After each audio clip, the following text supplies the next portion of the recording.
Welcome to Bay Hill News Network News. News sponsored by. You can now order your Roti Skins from Des Tasty Treats and Roti Skins at telephone 1784-528-2979 or pick up Des Tasty Treats and Roti Skins at Randy's Supermarket. More products are coming soon from Des Tasty Treats and Roti Skins. In the news. The Dynamite Cultural Organization, the proud home of the renowned Dynamite Calypso Tent of New York, is thrilled to announce the opening of nominations for the inaugural St. Vincent and the Grenadines Cultural Hall of Fame, SVGCHOF. This project aims to recognize and celebrate those extraordinary individuals, groups and organizations whose contributions have significantly enriched the vibrant cultural landscape of St. Vincent and the Grenadines. Nominations are now being accepted across 5 distinct categories: culinary arts, literary arts, performing arts, visual arts, heritage and legacy. We seek nominees whose artistry, innovation, and dedication have not only inspired generations but have also elevated Vincentian society and culture. The SVGCHOF aims to commemorate the legacies that resonates well beyond the confines of time. To be eligible, candidates must meet the following criteria: be of Vincentian origin or have a significant connection to St. Vincent and the Grenadines. Have a minimum of 15 years of demonstrable excellence in their respective field. Exhibit a strong commitment to enriching their field through exceptional talents and have a lasting impact on the Vincentian cultural landscape. Nominations will be accepted until February 14, 2025, and the inaugural inductees will be honored during the Hall of Fame Gala, April 19, 2025, at the Nazareth Regional High School, 475 East 57th Street, Brooklyn, New York, 11203, designed to celebrate and elevate the cultural expressions that define St. Vincent and the Grenadines. We encourage everyone to participate in this exciting initiative and to help us honor those remarkable individuals, groups and organizations who have shaped and continue to shape the cultural sphere of St. Vincent and the Grenadines. Selected primary school teachers will attend this 2-day workshop, which is geared toward improving their knowledge and skills for the teaching of mathematics. The exercise, which is being facilitated by the Commonwealth of Learning, will, among other things, focus on technology-enabled and gender-responsive approaches, as well as cultivating a community of practice. Principals should check the circular for specific details. The political landscape in South Windward highlights a critical juncture for the Unity Labour Party, ULP, as it grapples with generational and ideological shifts. With elections constitutionally due by November 2025, the ULP's delay in naming a candidate for this constituency raises concerns about its preparedness to address the electorate's growing demands for change and decisive leadership. On January 8, 2025, police arrested and charged Mark Shallow, a 53-year-old self-employed resident of Georgetown/Kingstown, with the offense of possession of controlled drugs. Investigations revealed that the accused was found in possession of 22 grams of cocaine with the intent to supply it to another. The offense occurred in Kingstown on January 7, 2025. Shallow appeared before the Serious Offenses Court, where he pleaded guilty. He was fined in the sum of $813.00 ECC to be paid in one month, or if he defaults payment, he will face 3 months at His Majesty's prison. On January 7, 2025, police arrested and charged Okito Ashton, a 31-year-old laborer of Chateau Belair, with the offenses of trespassing, damage to property, and possession of an offensive weapon. Preliminary investigations revealed that the accused entered the property of Joel Francois, a 70-year-old farmer of the same address, with intent to intimidate. Ashton was further charged with damaging a wooden door valued at $300 ECC by chopping it with a cutlass. Additionally, he was charged with entering the Blue Waters nightclub as a trespasser while in possession of an offensive weapon, namely a cutlass. The offenses were committed in Chateau Belair on December 14, 2024. Ashton is expected to appear before the Chateau Belair Magistrate Court to answer the charges. The momentum established in 2024 to combat crime in SVG will carry into 2025, according to Deputy Commissioner of Police Frankie Joseph, Police on the Beat program Monday evening. DCP Joseph emphasized that minimizing homicides will remain the primary objective for the police force in 2025, alongside the continuation of the successful gun amnesty program, which he described as effective in 2024.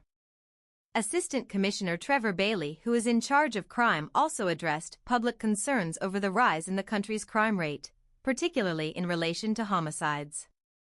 ACP Bailey clarified that an increase in homicides does not necessarily correlate with a rise in overall crime. Bailey noted that while the homicide rate is a significant concern, other crime metrics have either stabilized or declined. Supervisor of Elections Dora James said the office is fully prepared for the upcoming elections, despite the inevitable challenges that may arise. James added that one ongoing issue the office continues to face is the failure of many individuals to uplift their ID cards, which is essential for participation in the election process. The elections supervisor also noted that many people often visit the head office to register or transfer their voter information. She reminded the public that such activities should be carried out at the relevant constituency offices, in line with the established procedures. The human metapneumovirus, HMPV, is not like COVID-19. This is according to infectious disease specialist Dr. Gerald Thompson. In a news release on Tuesday, the Ministry of Health, Wellness, and the Environment advised the public that it is closely monitoring reports of an increase in respiratory viruses circulating in China, specifically the human metapneumovirus, HMPV, which belongs to the same family as the respiratory syncytial virus, RSV. While noting that to date, St. Vincent and the Grenadines has not recorded any case of HMPV, the ministry said it will continue to strengthen respiratory disease surveillance systems across the island. This will include increasing its capacity to detect, both laboratory and clinically, contain, and implement treatment protocols for such viruses. Dr. Thompson explained that while HMPV is a respiratory disease, it differs significantly from COVID-19, which also emerged in China in 2019. Dr. Thompson is advising the public to be vigilant for symptoms associated with HMPV and to follow the Ministry of Health's guidelines and precautions. It was noted that there is currently no vaccine available for HMPV, despite the virus being around for several decades. Barbados Sailing Week, which is in its 86th year, kicks off this weekend. It will offer a week-long celebration of sailing, with each day promising a new experience. The first event of the week is the Junior Dinghy event, taking place this Saturday and Sunday at the Barbados Yacht Club. Vinci Sailing is thrilled that two of our sailors, Scarlett Hadley and Kai Marks Dawsent, have been invited to attend this prestigious event. They will represent St. Vincent for the first time at the Junior Dinghy event. The weekend gets underway with a skipper's briefing on Friday evening at the Barbados Yacht Club, with the real action starting on Saturday with 2 days of racing in the picturesque setting of Carlisle Bay. This weekend marks the beginning of an exciting partnership with Inter-Caribbean Airways, who are supporting our youth sailing development program.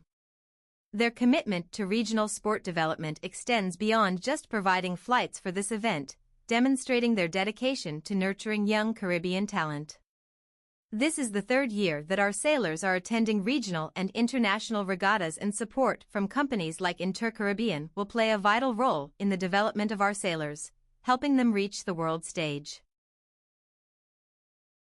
The Republic of China on Taiwan and St. Vincent and the Grenadines continue to strengthen relations. Donations were made to a number of state and non-state entities through the St. Vincent and the Grenadines Embassy in Taiwan and the Republic of China on Taiwan's embassy here. Speaking at the handing over ceremony, Her Excellency Ambassador Fiona Huichan Fan expressed her gratitude to the contributors, stating that it is a testament to the joint commitment to community revitalization through education, agriculture, sports, and culture. Ambassador Fan praised H.E. Andrea Bowman, Ambassador of St. Vincent and the Grenadines to the Republic of China on Taiwan, and extended gratitude to her for her initiative. Her efforts made a difference in the lives of communities in both countries, enhancing people-to-people links. This is a tangible embodiment of our shared vision, symbolizing unity and resilience. Minister of Education Curtis King was also present and expressed appreciation, stating, "We have to acknowledge and show appreciation to our people for their resilience and more for their remarkable spirits of solidarity, that love and that willingness to help in the face of adversity." Items donated include toiletries, electronics, light hardware, and protective gear, all from Taiwanese and Vincentians living in Taiwan. Recipients of the items were the Ministry of Education, the Ministry of Health, the Zero Hunger Trust Fund, the National Emergency Management Organization, NEMO, SVG Cycling Union, and the Nine Nights of Lights Committee.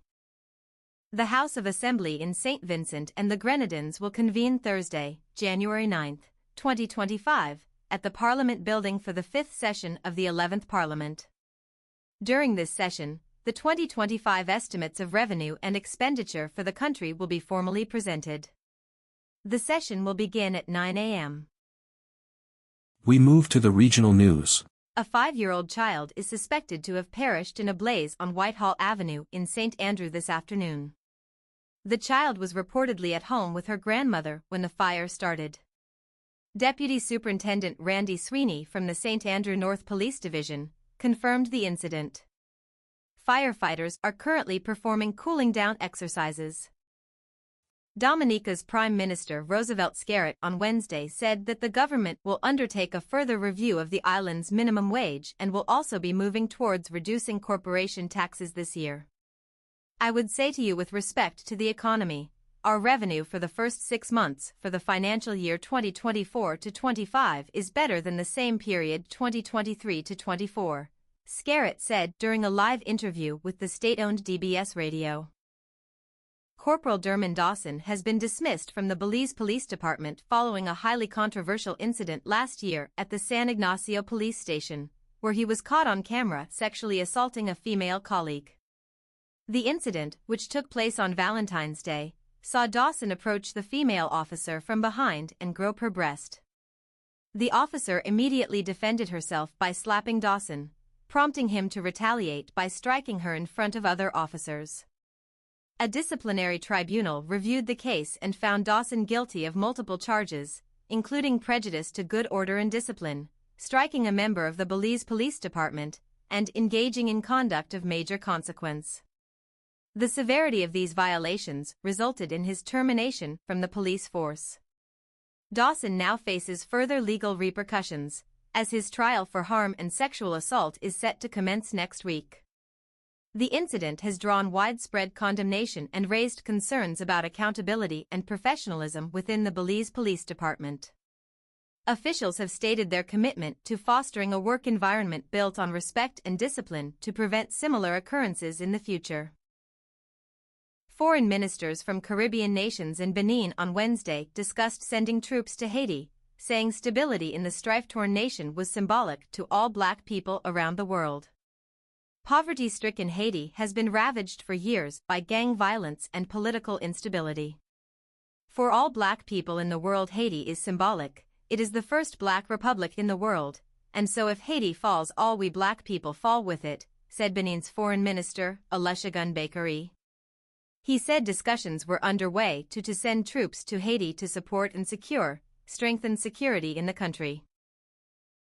The Caribbean Development Bank, CDB/the bank, has approved a grant of $909,000 to the University of the West Indies, UWI, to support critical efforts in strengthening water resource management and building climate resilience in Jamaica's coastal and inland communities. Jamaica is among the 36 most water-stressed countries in the world, according to the World Resources Institute. Despite having an abundant freshwater supply, with 77% of safe yield remaining unused, water distribution across the island is uneven. Primary water sources are concentrated in the north, while population centers, industries, and agricultural areas are predominantly in the south. Rural and semi-urban communities often face chronic water shortages, poor water quality, and unreliable distribution systems. These challenges are further compounded by aging infrastructure, insufficient treatment capacity, and inadequate storage facilities. Climate change poses an additional threat to Jamaica's water security. The island frequently experiences droughts, hurricanes, tropical storms, extreme rainfall, extensive flooding, leading to infrastructure damage and loss. More than half of Jamaica's nearly 3 million residents live in coastal areas, making them particularly vulnerable to rising sea levels, storm surges, and shoreline erosion. Addressing these challenges is essential for improving water access and security for all Jamaicans. The Caribbean Development Bank, CDB/the bank, has approved a grant of $909,000 to the University of the West Indies, UWI, to support critical efforts in strengthening water resource management and building climate resilience in Jamaica's coastal and inland communities. Jamaica is among the 36 most water-stressed countries in the world, according to the World Resources Institute. Despite having an abundant freshwater supply, with 77% of safe yield remaining unused, water distribution across the island is uneven. Primary water sources are concentrated in the north, while population centers, industries, and agricultural areas are predominantly in the south. Rural and semi-urban communities often face chronic water shortages, poor water quality, and unreliable distribution systems. These challenges are further compounded by aging infrastructure, insufficient treatment capacity, and inadequate storage facilities. Climate change poses an additional threat to Jamaica's water security.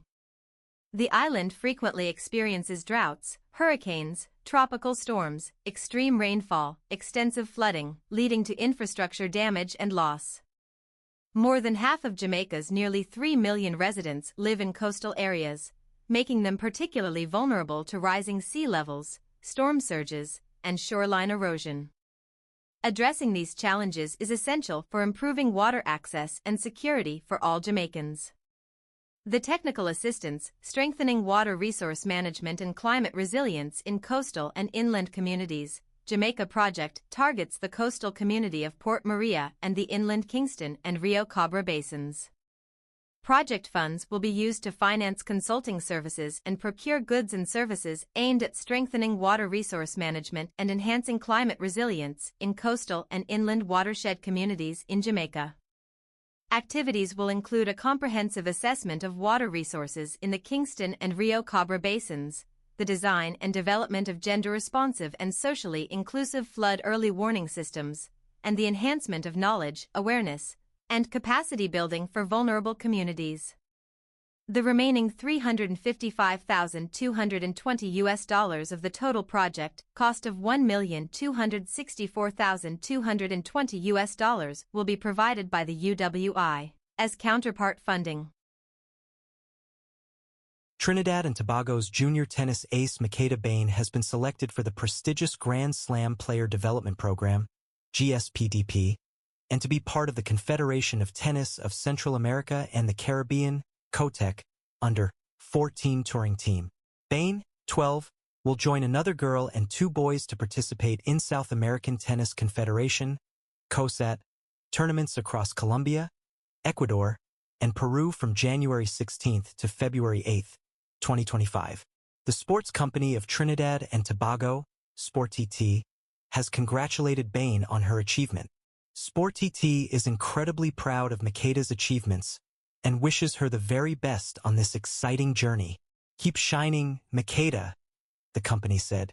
Bain, who is from Tobago, is ranked second on the COTEC ranking behind Guatemala's Sofia Dallamora.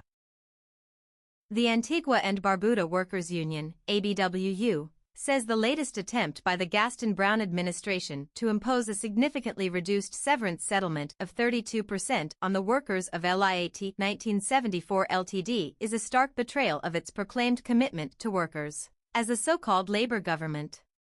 In a press release yesterday, the ABWU said that if the government truly valued the contribution of LIAT workers to the country and to regional aviation, it would have ensured that at the very least, Antiguan workers receive 100% of their severance.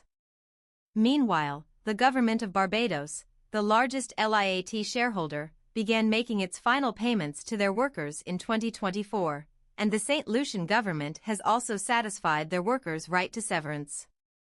The union accused the Gaston Brown administration of insisting that full severance is more than it can afford, while its financial dealings with other entities tell a different story.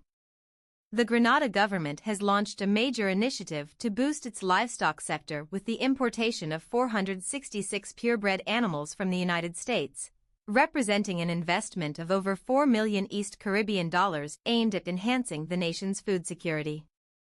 The animals include sheep, goats, and pigs. The program will provide direct support to 50 local farmers. Finance Minister Dennis Cornwall highlighted that the initiative is part of a broader $26.8 million East Caribbean dollars food security enhancement project. The productivity levels in Trinidad and Tobago have grown significantly over the last 4 years, according to a recently published report on Caribbean economics by the Inter-American Development Bank. The report is titled Innovation for Faster Economic Growth in the Caribbean. Are we there yet? It stated that a key factor determining growth is productivity, the measure of efficiency by which firms can produce more with the same amount of resources. Productivity levels of firms in Trinidad and Tobago have significantly improved since 2021. The report stated that GDP grew by 1.4% in 2023, with the energy sector contracting by 5.4% and non-energy sector, driving growth, expanding by 2.5%. Pope Francis has appointed Archbishop Charles Jason Gordon as Apostolic Administrator for the Diocese of Willemstad in Curaçao. This is according to a statement from the Antilles Episcopal Conference. It explains that an apostolic administrator is a bishop appointed by the Holy Father to see to the good order and administration of a diocese that is awaiting the appointment of a permanent bishop. Archbishop Gordon is the president of the Antilles Episcopal Conference, AEC, and the Archbishop of the Ecclesiastical Province of Port of Spain, Trinidad and Tobago, under which the suffragan Diocese of Willemstad belongs. The province of Port of Spain also includes the suffragan Diocese of Georgetown, Guyana, Bridgetown, Barbados, and Paramaribo, Suriname. International news is next. Meta's fact-checking partners are rebutting Mark Zuckerberg's suggestion on Tuesday that their work is tantamount to censorship. In announcing the social media giant's decision to end fact-checking in the U.S. on Facebook, Instagram, and other Meta platforms, Zuckerberg said the move would dramatically reduce the amount of censorship on our platforms. In a Facebook post explaining the company's shift to a community-driven moderation approach, Meta Chief Global Affairs Officer Joel Kaplan also said that too much harmless content gets censored, too many people find themselves wrongly locked up in Facebook jail.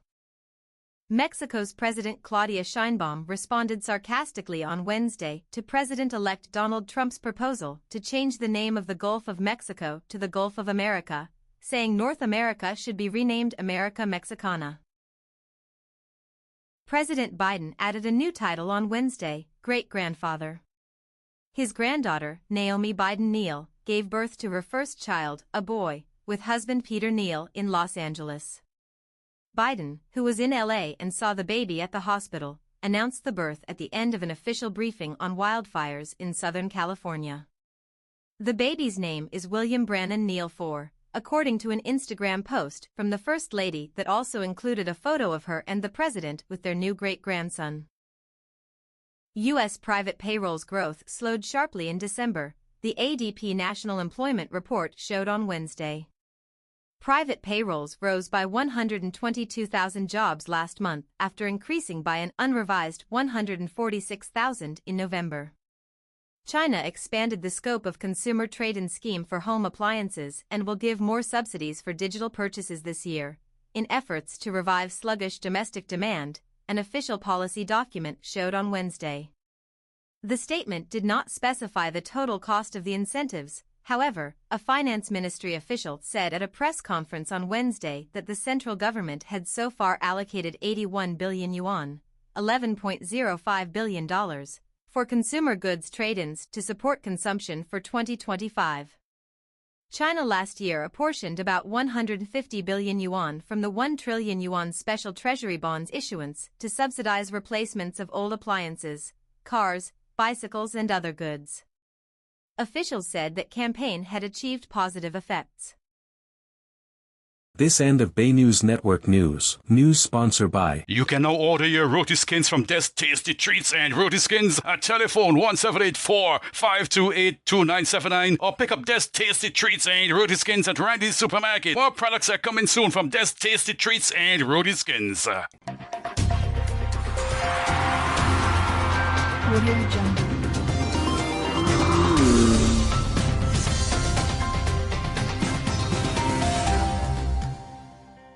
Sports is next.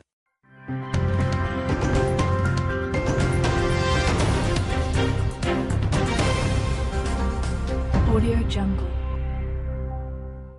Sports was sponsored by. Looking for a place to relax with natural cool breeze and friendly surroundings? Then check the Bay Hill Tree Bar, located at Bay Hill Cane Garden. We have everything a bar will have. We also sell Shell 20 pounds of cooking gas at the Bay Hill Tree Bar. In the sports. The U19 Scouting and Trials program is here. Get ready to showcase your skills and grab the opportunity to represent SVG at the Windward Islands U19 tournament in Grenada from April 4th to 16th, 2025. Trials dates and venues. Saturday, January 11th, 2025, Arnos Vale. Saturday, January 18th, 2025, Park Hill. Saturday, January 25th, 2025, Cumberland. Time: 9 a.m. to 4 p.m. Objective: the program aims to identify and select the best 30 youth players who will participate in 5 practice matches. From these matches, a 14-man squad will be selected to represent SVG at the prestigious tournament. Bring your best game and join us in this exciting journey. Cricket West Indies, CWI, announced the women's squad to compete against Bangladesh in their upcoming inaugural bilateral white ball tour of the West Indies from 19 to January 31st. The tour will feature 3 CG United One-Day Internationals and 3 T20 Internationals, all scheduled to take place at Warner Park in Bastair, St. Kitts.